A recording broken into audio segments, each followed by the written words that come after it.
Good morning, all of you. Today we will read chapter 5 Water.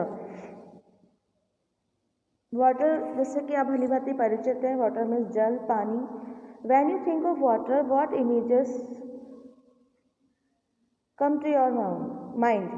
जब आप water के बारे में सोचते हैं तो कौन सी इमेजेस मतलब कौन सी पिक्चर्स आपके सामने आती हैं?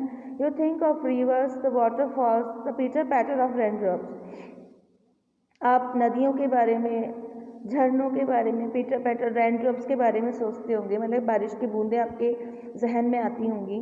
Water in your taps, children love to float paper boats in rain puddles. मतलब जो बच्चे हैं वो बारिश के दिनों में पानी में बोट चलाना पसंद करते हैं. By noon the puddles vanish, where does the water go? Where does the water go? लेकिन जब ये बारिश खत्म हो जाती है तो पानी कहाँ जाता है? The sun's heat causes evaporation of water into vapor. सूर्य की किरणों से वाष्पीकरण होता है जो कि भाप में बदलता है. When the water vapor cools down, it condenses from cloud. और जब वाटर वेपर जल वाष्प ठंडा हो जाता है तो वो बादल में बदल जाता है. From there it may fall on the land or sea in the form of rain, snow and sleet. और फिर वो बारिश के रूप में, बर्फ के रूप में हमारे सामने आता है. The process by which water continually changes its form and circulates between the ocean, atmosphere and land is known as the water cycle. तो ये जो जल चक्र है, मतलब पानी जो बदल रहा है, किस तरीके से बदल रहा है? जैसे सबसे पहले एक पूरा ये सर्किल बन रहा है. पहले जैसे कि एवपोरेशन हो रहा है, फिर एवपोरेशन से कंडेंसेशन होता है, फिर प्रिस्क्रिप्शन होता है, फिर रन ऑफ होता है, फिर वापस एवपोरेशन होता है. यानी कि हीट मिलती है, हीट से क्या होता है? एवपोरेशन होता है, फिर उसके बाद कंडेंसेशन होता है. तो ये चक्र चलता रहता है. जो पानी है वो बदलता रहता है वाष्पीकरण में, जल वाष्प में, फिर ठंडा होकर वो बारिश के बूंदों के रूप में बदलता है और बादलों के रूप में बदलता है. तो ये जो पूरा जल चक्र, इसे हम क्या कहते हैं? जल चक्र कहते हैं. एक पूरा सर्किल होता है, इसे जल चक्र कहते हैं. Our earth is like a terrarium. The same water of existed centuries ago still exists today. The water used to irrigate a field in Haryana may have followed the Amazon River 100 years ago. The major source of fresh water are the river, ponds, springs and the glaciers.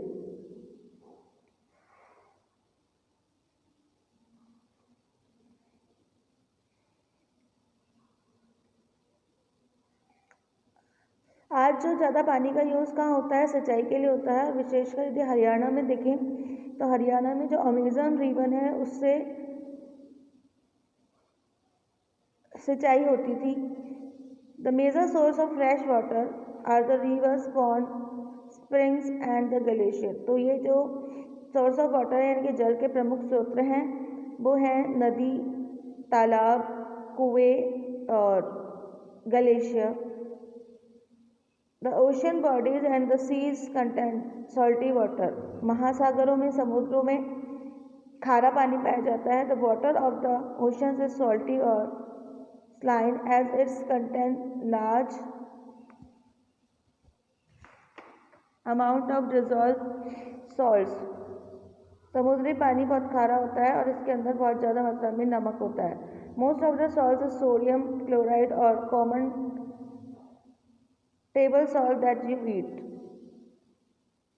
ज़्यादा जो नमक है वो sodium chloride के रूप में हम खाने में उसको यूज़ में करते हैं. अब ये एक मैप दे रखा है और इसमें बता रखा है किस तरीके से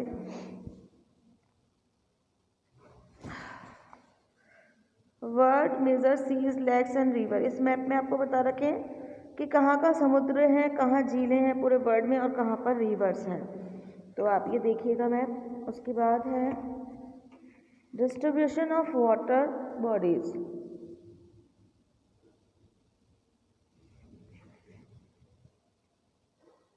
We all know that the 3/4 of Earth's surface is covered by water. हमें पता है कि पूरी जो पृथ्वी है उसका 3/4 पार्ट जो है वो पानी से है। If there is more water than land on the earth, why do so many countries face water scarcity. तो जब पृथ्वी के ज़्यादा भाग पर पानी है तो फिर भी पानी की कमी क्यों हो रही है। Is all the waters on earth available to us, the following table gives the distribution of water in the percentage. इस कारण से ये आपको टेबल दिख रही है कि किस तरह का जो वाटर है उसका परसेंटेज कहता है कैसा है। ओशियन से जो सॉल्टी वाटर मिलता है वो 97.3% है। आइस कैप से 0.2.0, ग्राउंड वाटर 0, यानी कि भूमिगत जल जो है वो 0.68 है। फ्रेश वाटर लेक्स, जो लेक्स से हमें वाटर मिलता है वो 0.009 है।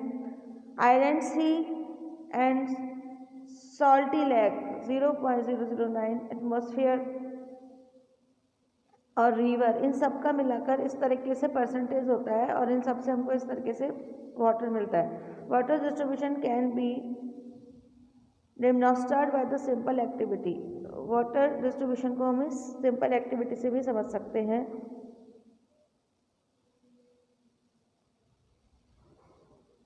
ये एक एक्टिविटी दी गई है। Take 2 litre water, let's represent the total water on the surface of the earth. ये एक मतलब 2 लीटर पानी लेना है और उसको सोचना है कि ये पूरा मतलब अर्थ का पानी है। Measure out 12 spoon of water from the vessel into the earth bowl, the water that is left behind in the vessel represent the salty water. इसमें से जो 12 टी स्पून जो वाटर है वो निकाल लो और बाकी समझो कि सॉल्टी वाटर है जो कि हमें ओशन से और सी से मिलता है। The water is observably not fit for the consuming, और ये जो पानी है सॉरी वो कंज्यूम करने के लिए अच्छा नहीं है, यानी पीने लायक नहीं है, सॉल्टी वाटर है। The 12 spoon of water that was taken in the bowl is total amount of fresh water.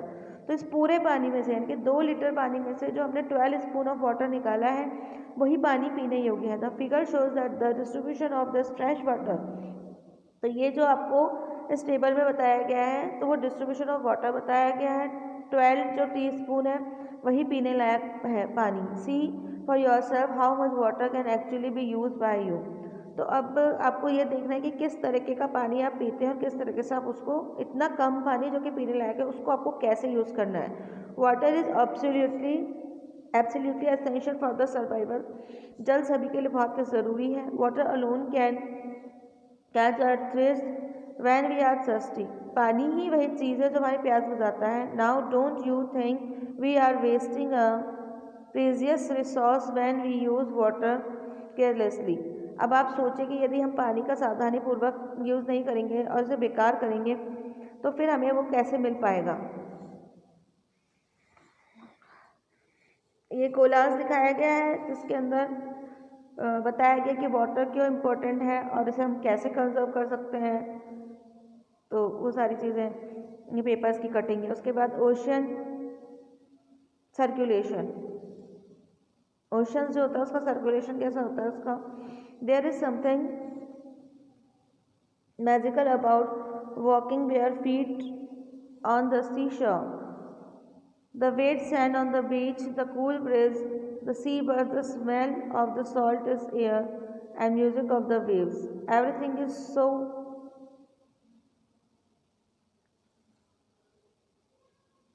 fascinating. Unlike the calm waters of pond and lake, ocean water keeps moving continuously. It is near still. The movement that occur in ocean can be broadly categorized waves, tides, and currents. मतलब हम यदि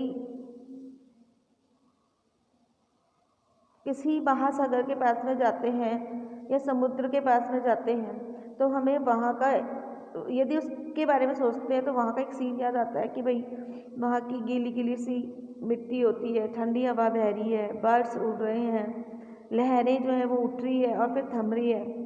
तो ये एक scene हमें याद आता है। और इसके साथ ही कुछ जैसे इसके अंदर हम कुछ वेव्स के बारे में, टाइड्स और करंट्स के बारे में पढ़ेंगे। अब ये सब चीज़ें क्या होती हैं। वेव्स,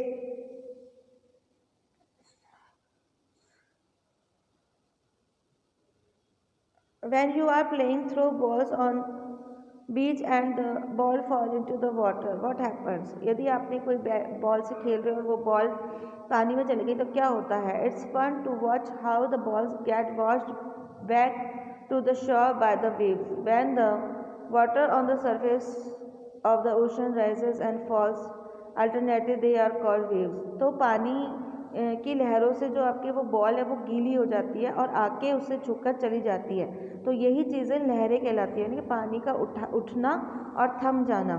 उस वो जो चीज़ होती है उसको हम लहर कहते हैं, जैसा कि आपके इस पिक्चर में भी दिखाया जाता है, waves. During the storm the winds blowing at very high speed from high waves. This may causes the tremendous destruction, an earthquake, a volcanic eruption of the underwater landslides and shift large amount of ocean water as a result of a tidal wave called tsunami. कई बार क्या होती है कि ये जो waves हैं, ये लहरें जो हैं वो बहुत ख़तरनाक हो जाती है और सब कुछ मतलब एक विध्वस्त कर देती है, सब तरफ वो नुकसानदायक हो जाती है। और वो क्यों होती है? क्योंकि कई बार क्या होता है, अर्थक्वेक आता है और फोर्स बढ़ जाता है, ग्रेविटी बढ़ जाती है, जिसके कारण जो वेव्स है वो बहुत ऊंची उठती है और जिसके अंदर सब कुछ बह जाता है। जैसे कि एग्जांपल है सुनामी। सुनामी जब आई थी तो as a result a high tidal wave called tsunami that may be a high as 15 meter is formed. The large tsunami even measured was 150 meter high. These waves travel at the speed of more than 700 kilometre पर हावर। तो जो tsunami waves थी वो बहुत बड़ी थी और वो 1 घंटे में 7 किलोमीटर तक पहुंच सकती थी। तो tsunami of 2004 cause wide spread damage in the coastal areas of India. तो सुनामी ने 2004 में भारत के समुद्री किनारों पे बहुत मतलब बर्बादी की थी। सुनामी की वजह से बहुत बर्बादी हुई थी। The Indira point in the Andaman and the Nicobar island got submerge after the tsunami. Andaman Nicobar के जो आइलैंड है उनको सबमर्ज कर दिया था आफ्टर सुनामी के बाद में। तो इस तरीके से कोई भी एक ऐसी लहर जो कि बहुत बड़ा रूप ले लेती है वो विध्वंस का कारण हो जाती है। तो जैसे कि फॉर एग्जांपल सुनामी से इसमें आपको बताया गया है और सुनामी के बारे में और भी काफ़ी इसमें डिटेल्स में बताया गया है। ये जो एक टेबल दी गई है इसके अंतर्गत। इसके बाद हम वेव्स के बाद में पढ़ेंगे टाइड्स के बारे में।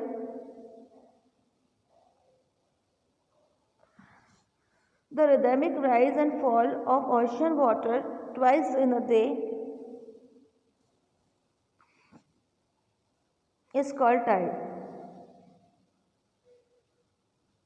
It is high tide when water comes much offshore by rising to its highest level. It is low tide when water falls to its lower level and recedes from the shore.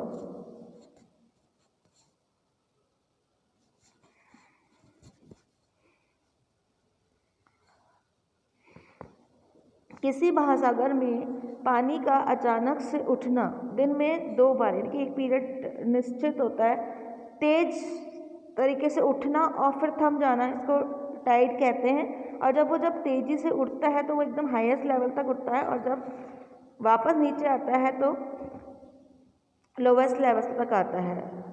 तो इसको हम इसका और particular 2 time ऐसा होता है तो उसको टाइड कहते हैं।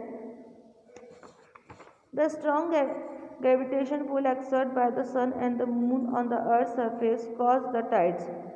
अब ये टाइड्स का कारण क्या होता है? ग्रेविटेशन होता है। The water of the earth closer to the moon gets pulled under the influences of the moon's gravitation force and cause high tide. कि जब वाटर ऑफ द अर्थ यानी मून जब पास में आ जाता है अर्थ के वाटर के तो ग्रेविटेशन फोर्स जो है वो बढ़ जाती है, उससे हाई टाइड होता है। During the full moon and new moon days the sun the moon and the earth are in the same line the tides are highest. जब फुल मून होता है यानी कि अमावस्या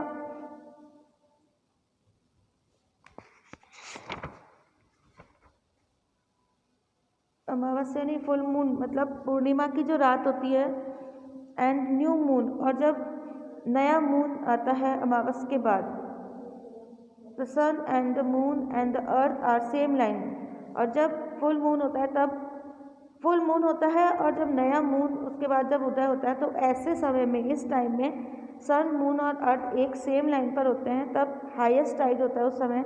हमने पढ़े थे कि टाइड को हमने दो भागों में डिवाइड किया, एक हाईएस्ट एक lowest.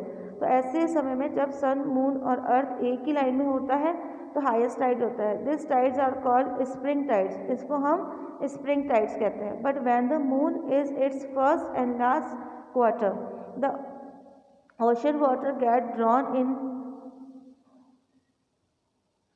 diagonally opposite direction by the gravitational pull of sun and moon, resulting in low side tides. These tides are called neap tides. लेकिन जब सन और मून अपोजिट साइड में हो जाते हैं तो फिर उस समय क्या होता है, नीप ऑफ टाइड हो जाता है। ये एक उस समय इसका लो ग्रेविटेशन हो जाता है, और उस समय इसको नीप ऑफ टाइड कहते हैं, और लो टाइड्स भी कह सकते हैं। High tides help in navigation, they raises the water level close the shores, this help the ship to arrive at the harbour more easily. The high tides also help in fishing, मतलब जो high tides होता है उस समय ships भी easily चलते हैं और फिशिंग भी हम अच्छी तरह से कर सकते हैं। The high tides also help in fishing, many more fish come closer to the shore, बहुत सी जो फिशेस होती है वो किनारे पे आ जाती है during the high tide. This enable fisherman to get the plentiful catches, इस समय जब हाई टाइड्स होता है तो फिशिंग जो मतलब मछली पालन करना होता है बहुत ईजी होता है, क्योंकि फिशिंग किनारे पे आ जाती है फिशेस और उनको पकड़ना ईजी हो जाता है। इस समय बहुत सी मछलियाँ पकड़ी जा सकती है। The rise and fall of water due to the tides is being used to generate electricity, और ये जो पानी का उठाव और जो चढ़ना होता है इससे इलेक्ट्रिसिटी भी बनती है।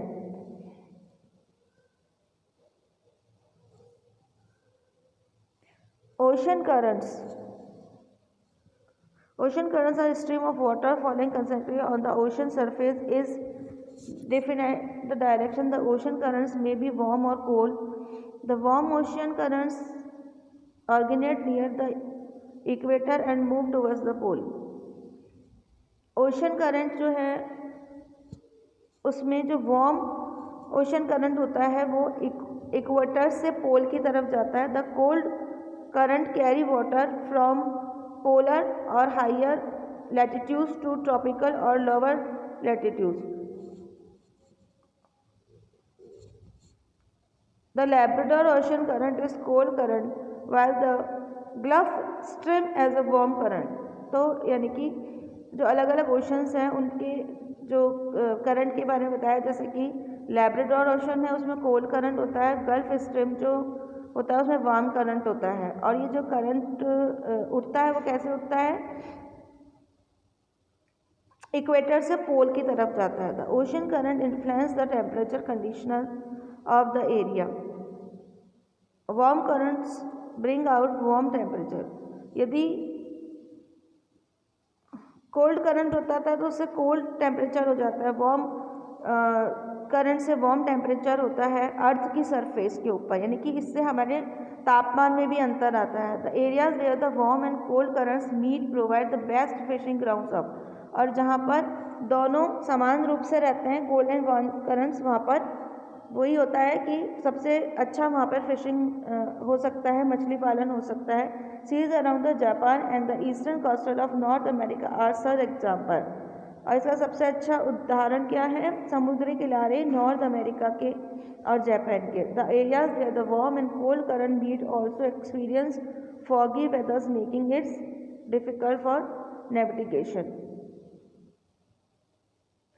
तो जहाँ पर सर्दी मतलब वार्म एंड कोल्ड करंट आकर मिलते हैं वहाँ पे फॉगी में वेदर हो जाता है और वो डिफिकल्ट फॉर नेविगेशन, और वो नेविगेशन के लिए बहुत मुश्किल हो जाता है।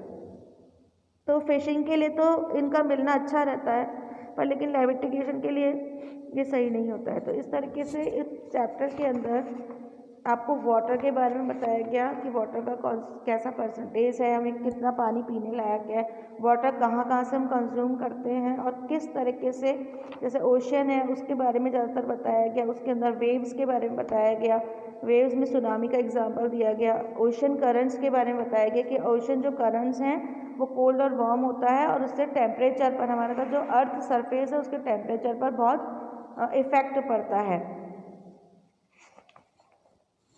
तो ये चैप्टर यहीं पे ख़त्म होता है। Thank you very much.